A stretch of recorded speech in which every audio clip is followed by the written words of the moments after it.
Թեև ավելի փոքր գնաճ էր կանխատեսվել, ավելի վաղ, սակայն տեսնում ենք, որ գնաճը տարբեր ապրանքատեսակների վրա բարձրացել է, ինչով է սա պայմանավորված։ Ես գնաճի վերաբերյալ մեկնաբանություն չեմ կարողանում, բայց առաջ անգամ լսում, որ 7% գնաճ կա, անցած տարի գնաճը եղել է 1% շրջանակներում։ Հիմա ինչ կանա։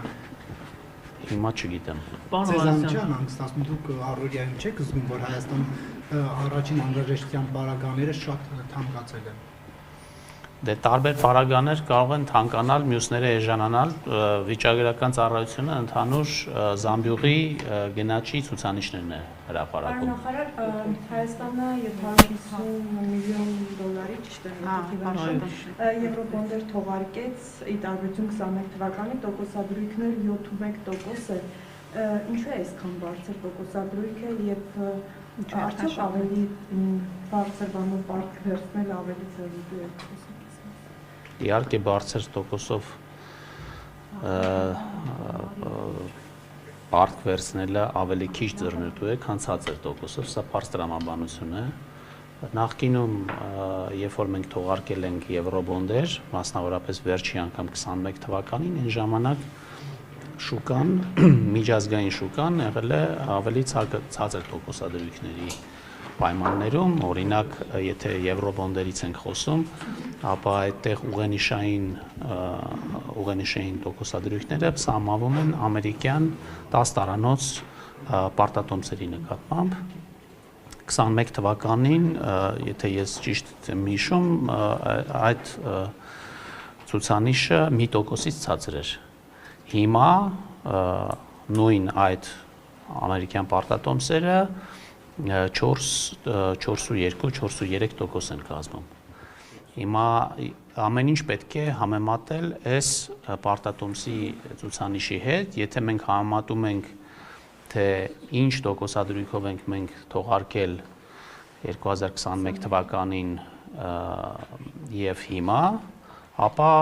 տարբերությունը կազմում է 321 բազիսային կետ։ Այսինքն որևէ փոփոխություն այս առումով չի եղել, ընդ որում ձեզ կարող եմ մի ուրիշ բան ասել, որ մեր հետ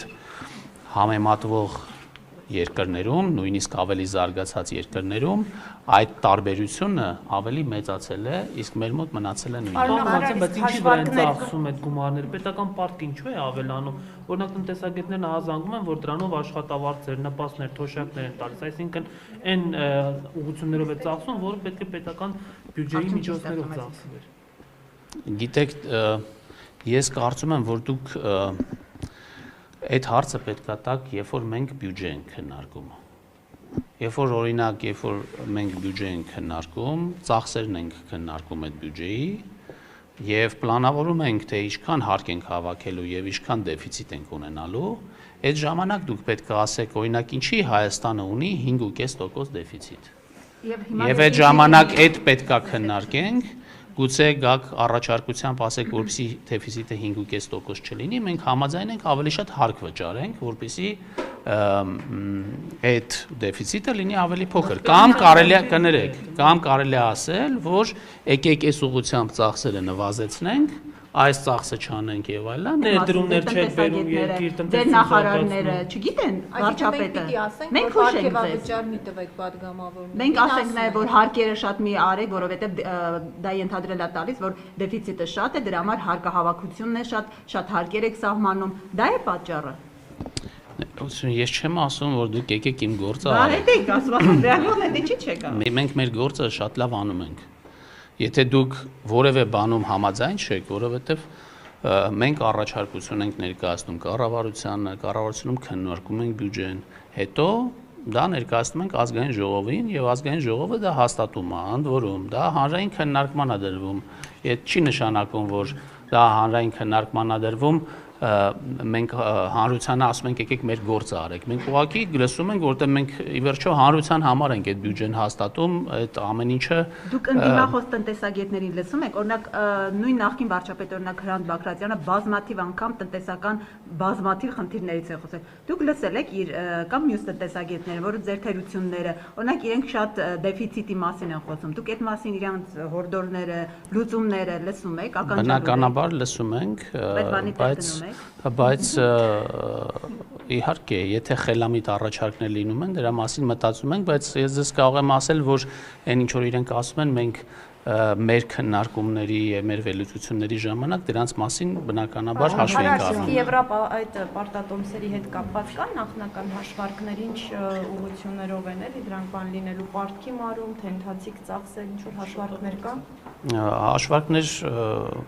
Հաշվարկներ կանելու կարիք չկա, որովհետև նախապես նախատեսված էր, որ այդ եվրոպարտատոմսերի թողարկումը ուղղվելու է բյուջեի դեֆիցիտի ֆինանսավորմանը։ Պարոն Հովհաննիսյան, օրինակ համացանցում Արթուր Դանիելյան, եթե չեմ սխալվում, նա նաև նախկինում ԿՊ-ի հետ կապ է ունեցել կամ նախաձեռնող խմբից է եղել, կճանաչեք։ Ասում էր, որ սա կապ ունի այս պարտատոմսերի թողարկումը խաղաղության պայմանագրի զիջումների հետ եւ ասում է, սա այն գինն է, որը ստացավ Հայաստանը, այսինքն զիջման դիմաց այդ պարտատոմսերը թողարկվեցին, այս մասով ինչ կարող եք ասել։ Ես կարծում եմ, որ արդեն ասվել է, որ խաղաղության պայմանագրով մենք որևէ զիջում չենք անում, սա երկկողմանի գործընթաց է, իսկ մնացած կոնսպիրոլոգիաներին չեմ կարող մեկնաբանել։ Պարոն նախարար, դուք թիմի անդամ եք, ինչպես եք գնահատում այս փուլում այդ համաձայնեցումից հետո այս լարվածությունը արդեն 3 օր անընդմեջ Ադրբեջանը կրակոցների մեղադրանքները հնչեցնում, ինչ է կարծում, ինչու ինչ նպատակով է սա արվում։ Չեմ կարող ասել։ Բայց դուք մտահոգիչ չեք համարում այն, որ Հայաստանը իր ինքնիշխան տարածքում որևէ մեկին կանգնել, չկանգնելու թույլտվություն տալ այլևս չի կարող, որովհետև Ալիևի հետ նման փաստաթուղթ է ստորագրել, որպեսզի տպավորություն չստեղծվի, թե ամբողջ երկրի տարածքին է վերաբերում հարցը, այլ սահմանին, այլնակ Հայաստանի սահմանում, Հայաստանի կողմից չի կարող օրինակ բանը Եվրոդիտորդը այնտեղ կանգնել։ Սա մտահոգիչ չէ, սա ինքնիշխանության զիջում չի, ինչու պետք է Տշնամական պետության ղեկավարի ցանկությամբ մեր երկրում մեր կողմից չկանգնեն իրենք սահմանին։ Ավելի ճիշտ չեն էլ կանգնում, շրջում են ուղղակի։ Ես կարծում եմ, որ հիմա եթե դա երկկողմանի համաձայնություն է, հիմա Ադրբեջանն էլ իր ինքնիշխանությունն է մեզ զիջում։ Բայց որտեղ ինչ եկում են սահմանից իրանք երտան ես եք։ Հիմա կարող է մենք էլ չենք ուզենալու, որ մեր սահմանին որևէ մեկը լինի, եթե մենք դելիմիտացված